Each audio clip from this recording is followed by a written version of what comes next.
What's up guys, Asian here again with another build video, and this is going to be the first of a new format that I am trying out.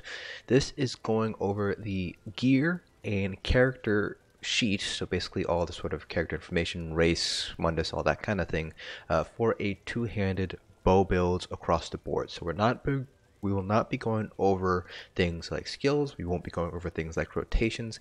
Instead, we'll just be taking a look at things that are going to remain constant across all the different classes.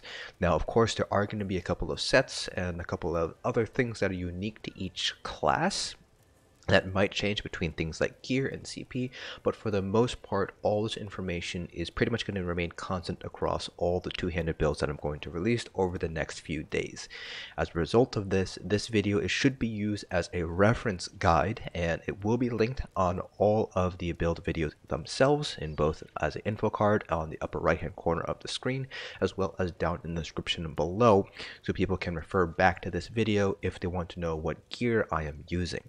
So moving forward, this is hopefully a format that will allow me to devote a little bit more time in explaining the rotation, explaining the skills, as well as go a little bit more in depth into the gear, but instead of having a 40 to 50 minute long video, this will kind of be broken up into two 15 to 20 minute long videos instead, so a little bit more digestible content basically. So please let me know down in the description below how you guys feel about this new comments, both on this video and in the two-handed build videos that will be coming out over the next few days. So without further ado, let's go ahead and get started here. So in terms of the build itself that is going to be used across pretty much all the different two-hand builds that I'm going to be releasing. For Monster Helm set, we are going with Marslock. Marslock is the strongest Monster Helm set in the game right now for stamina DPS. This comes from, predictably, the Lair of Marslock dungeons, so you will need to have access to the latest dungeon DLC, Scalebreaker, in order to get this set here. There are some other potentially good Monster Helm sets that you could pick up instead of Marslock and use if you don't have access to Marslock here.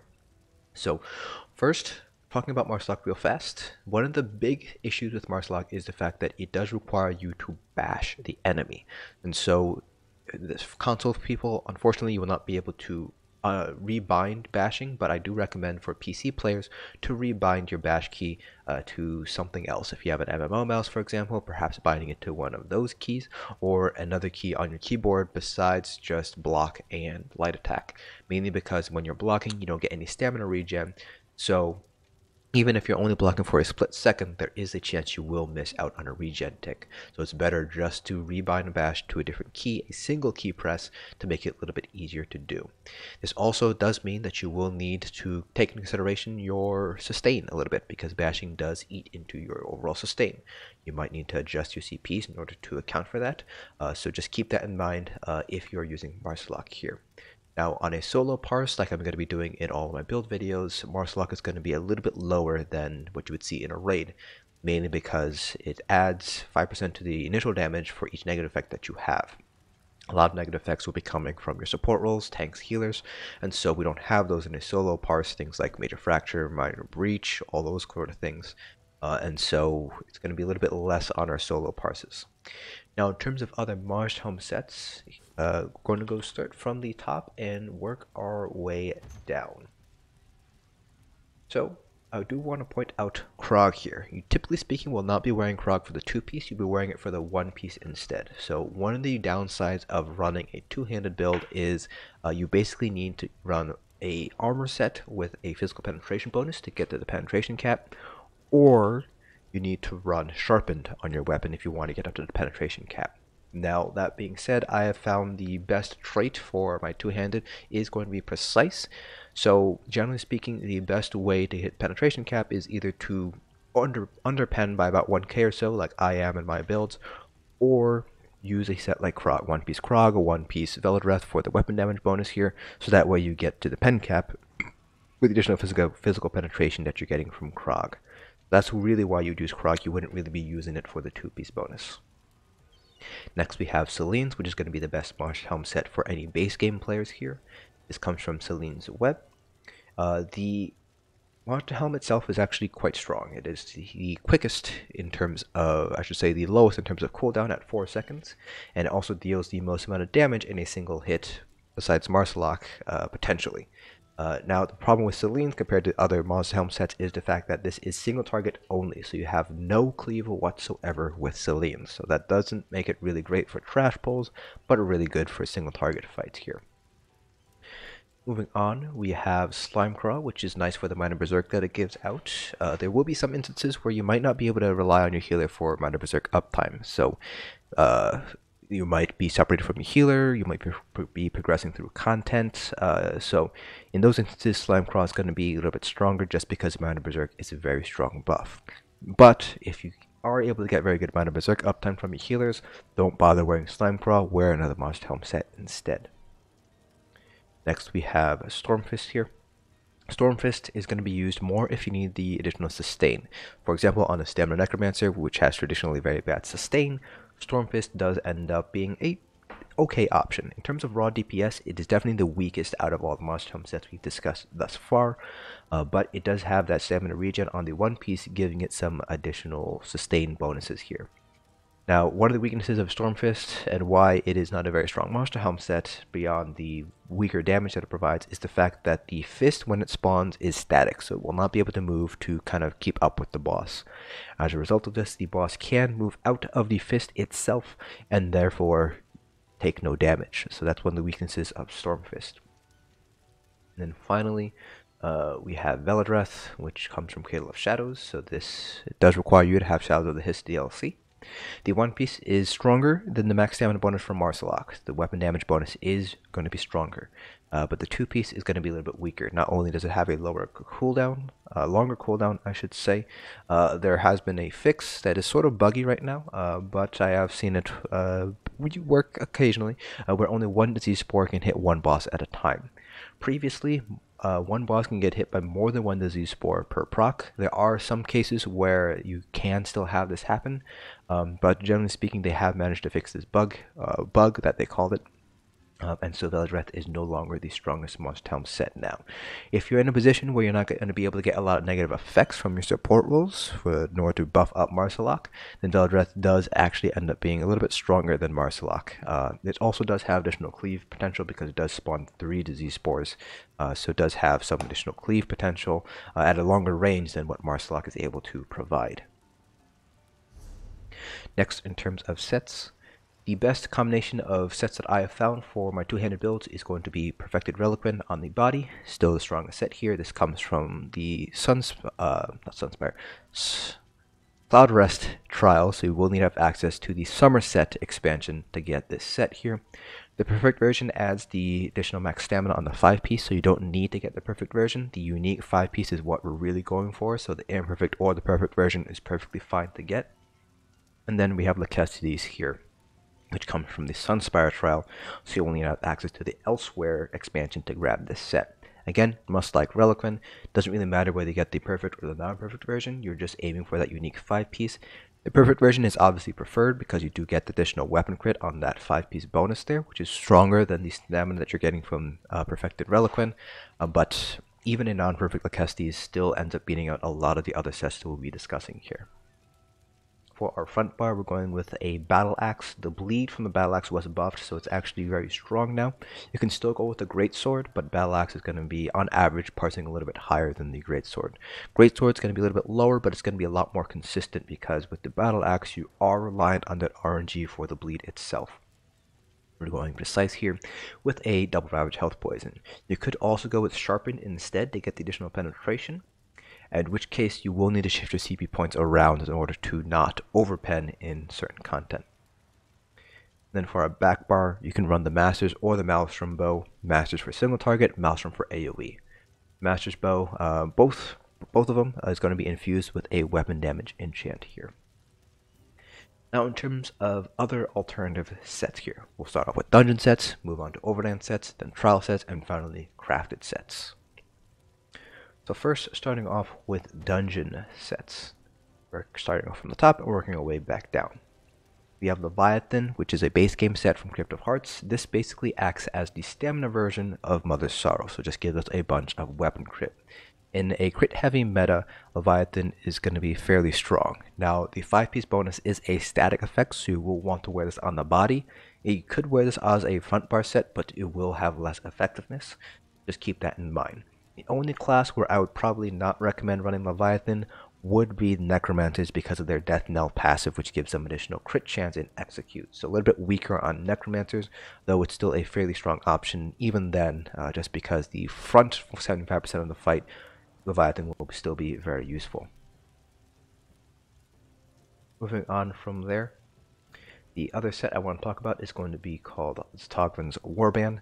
Very similarly to Krog's, this is useful for the physical penetration bonus that it has on the 4-piece effect. It also adds quite a bit of weapon crit, not as much as Leviathan or Advanced Neokata, but still quite a lot of weapon crit. So it gives you the 2 armor bonuses of weapon crit and then an additional 1290 from the 5-piece bonus, plus that minor force. Now, minor force is typically obtained through Barbed Trap. The advantage of running Tzogvin's in combination with Barbed Trap is now you don't have to necessarily worry about getting 100% uptime on Barbed Trap for the minor force. Barbed Trap still does a lot of DPS, you still want to use it for the DPS component, but now you don't necessarily need to keep 100% uptime to maintain minor force if you're running Tzogvin's. Plus, the additional physical penetration bonus does allow you to shift your CP points around a little bit and be a little bit more flexible with your CPs. Tzogvin's is actually very common to see in sort of trash gear for endgame PvE DPS. And then I also want to talk about a Zerblight Reaper for AoE trash pulls. So whenever you do a damage with a damage over time effect, and this does also apply to AoE damage over time, you apply a stack of Blight Seed to your target for 5 seconds. At 20 stacks, it explodes, dealing a certain amount of disease damage to the target and nearby enemies.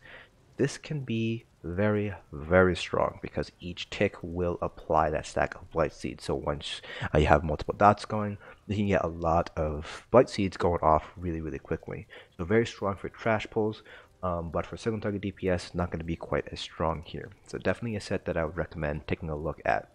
Zerblight Reaper comes from Lair of Marslock, and Tzogvin's comes from Frostvault. So we'll need to have access to Scalebreaker DLC for Zerblight and Wrathstone for Tzogvin's. Now for overland sets, there really aren't that many good overland sets here, but there are a handful, so I will be going over those. So there's only really 2. First one's going to be Spriggan's Thorns, which, very similar to Zerblight, is mostly used for trash fights. Mainly because you're not necessarily guaranteed to get Major Fracture or Alkash or any of those penetration debuffs on everything in a trash fight. There are definitely cases where, especially in optimized groups, where you will be able to get it, but generally speaking, don't rely on it, and that's where Spriggan's Thorns comes into play. The additional physical penetration bonus really helps out your overall DPS in sort of trash fights. The other set is going to be Briarheart, which comes from Hrothgar. So both of these sets, you can either farm them yourselves if you have access to the set, to those zones. Spriggan's is base game, so you will all have access to it. Briarheart's only come from Hrothgar, though. Alternatively, you can just buy it off of your guild trader because it is an overland set. So Briarheart's nice, mainly because it's a proc set, so you can wear it as a front bar, and the additional weapon damage that you get will carry over to the back bar as well. So pretty nice overall, even though the 5-piece bonus itself effectively only gives you as much weapon damage as Hunding's Rage. If you compare Hunding's Rage as a front bar set to Briarheart, Briarheart is stronger because it will carry over to your back bar here. Finally, for trial sets, there's pretty good options when it comes to trial sets. We already talked about Relequen and Lokkestiiz, but we also have Twice-Fanged Serpent, which comes from Sanctum Ophidia, so it's a base game set here. Kind of fits that same niche as Spriggan's Thorns for trash fights, getting that penetration up, so that way you don't need to worry about getting Alkash or Major Fracture and everything. Next, we have War Machine, which is good only on these 3 classes: Nightblades, Templars, and Wardens. And that's because War Machine requires you to use an ultimate ability in order to get the Major Slayer bonus. So obviously, you need low-cost ultimates, which Nightblades, Templars, and Wardens do have. All these ultimates cost 70 for Nightblades, 72 for Templars, and 75 for Wardens. So very low-cost ultimates here, allowing you to make the most use out of War Machine. War Machine comes from Halls of Fabrication, so we'll need to have access to the Vardenfell DLC in order to get this set. Finally, Vicious Serpent is the only source of Minor Slayer for stamina DPS that only have the base game. So this comes from any of the 3 Crowdlore trials here. one of the bonuses of Vicious Serpent is the fact that the 5-piece, along with the unique cost reduction, has another weapon damage armor bonus here, so basically acts as a perfected set, even though it doesn't say perfect Vicious Serpent here. The 5-piece bonus itself, you can wear this as a front bar set or a body set. Depends on whether you need a sustain or not. Sustain for stamina DPS in general in Scalebreaker has gone up because of the use of Consuming Soul Trap using Magicka, but that doesn't mean that the additional sustain is not welcome, so you could wear this as a body set to maintain the sustain on both bars, or as a front bar set because you will be spending most of your time on your front bar, so that's where the cost reduction will make the most impact here. And then finally for crafted sets, 2 crafted sets I want to mention here. First one's going to be Hunding's Rage, which is a base game set, requires 6 traits to craft. So this just adds straight up weapon damage, so as a static bonus you will want to have this as a body set so you don't lose it when you swap bars. And then Mechanical Acuity here. The only class where I wouldn't use Mechanical Acuity would be Necromancer, just because of the Death Knell passive, very similar to Leviathan, makes this set useless for the last 25% of the fight here. But for other classes, this is a very good set. This is another 6 trait set, but this requires you to be crafted in the Clockwork City DLC. So you can either purchase this off of Guild Trader if you don't have access to the Clockwork City, or you can get someone to craft it for you. So when you deal damage, you have a chance, direct damage I should say, you have a chance to basically get 100% crit chance for 5 seconds, once every 18 seconds. So potentially very strong here. The bonuses themselves are more hybridized, so you're not getting the most out of your armor bonuses, but it's still a very good set for that 5-piece bonus, especially when this crit damage heavy meta. So those are all the different sets that you should wear in terms of traits and enchants. For armor, should be all divines, all max stamina. If you need additional health for whatever reason, you can swap out any of these enchants for a health enchant, preferably a small enchant rather than a large enchant, but it really depends on how much of ability you think you need. For jewelry, go with all weapon damage enchants, and then either Bloodthirsty or Infused. It really depends. There are certain fights where Infused is going to be a little bit better than Bloodthirsty, but Bloodthirsty in general will give you the best DPS. We already talked about the weapons, Precise on the main hand or Sharpen with a double Ravage health poisons, and then Infused on the bow bar with a weapon damage enchant. Next for our character sheet. All of my classes, all my DPS classes are Dark Elves just because I really like Dark Elves, and Dark Elves are definitely a very good race option for stamina DPS. They get 258 additional weapon damage and 1875 max stamina. Dark Elves also get the same bonuses for Magicka DPS, so they get 1875 max Magicka and 258 spell damage. So this makes them very good if you want to flex between stamina DPS and Magicka DPS. If you know you're just going to want to be straight up stamina DPS, Orcs are going to be a little bit better. Orcs get 2000 max stamina, 1000 max health, and 258 additional weapon damage. So Orcs, mathematically speaking, are going to be the strongest race for stamina DPS. If you prefer to get a little bit more sustain out of yourself, out of your race, then you can go with Red Guards or Bosmer if you have only the base game. If you have access to the Imperial Edition, you can also go with Imperials as well. All 3 of these races get 2000 max stamina, and they get some additional sustain passives. So for example, Wood Elves get 258 additional stamina regen. Red Guards get 990 stamina back whenever they deal damage every couple of seconds. Imperials get 3% cost reduction and 333 Magicka health and stamina back whenever they deal damage every few seconds. So this helps out their overall sustain there. And then if you kind of want to dip your toes into all the 3 different roles, Khajiits are a pretty decent option as well.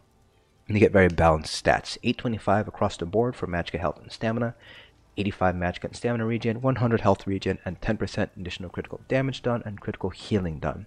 So very balanced stats across the board for the sort of master, jack of all trades, master of none build, if that's kind of the direction you want to go with your character.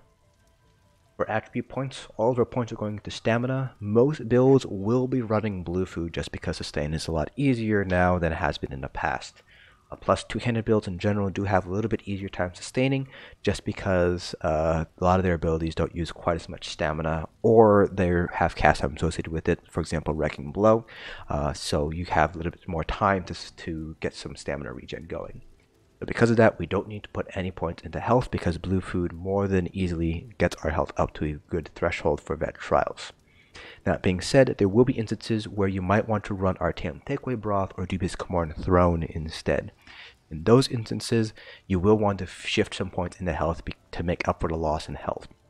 Whether that's through health enchants on your armor pieces or points into health, it's kind of up to you how you want to go ahead and approach that.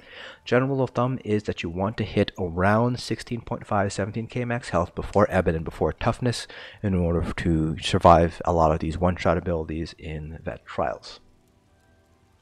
For Armundus, still going with the shadow, nothing has changed there. And then for all of the build videos, we'll be using Parse Food, which is Lava Foot, Soup, and Saltress. This gives us max stamina as well as stamina regen. This is just to give us a kind of even playing field across the board for all the stamina DPS. Basically allows me to pretty much ignore any sort of sustained issues that might be possible.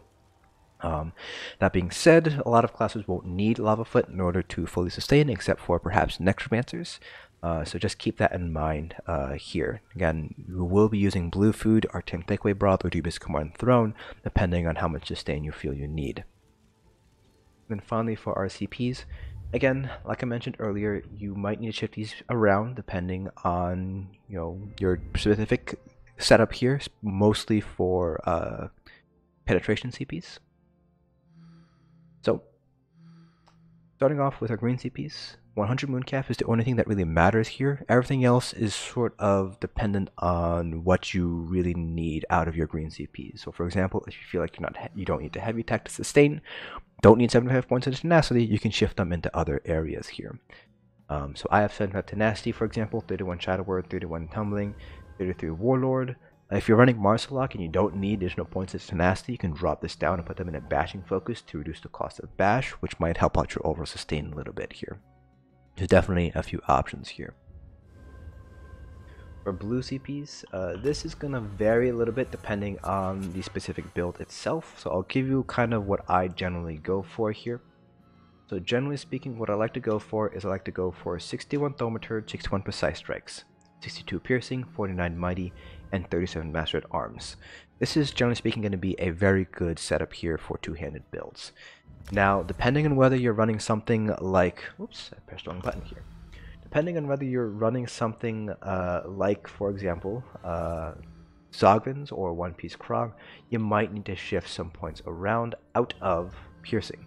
You can see here we have 62 into Piercing, which is quite a lot. So if you are running, for example, Tzogvins, then you can drop this by about 1500 or so in order to kind of catch up and slash meet up with the penetration bonus here.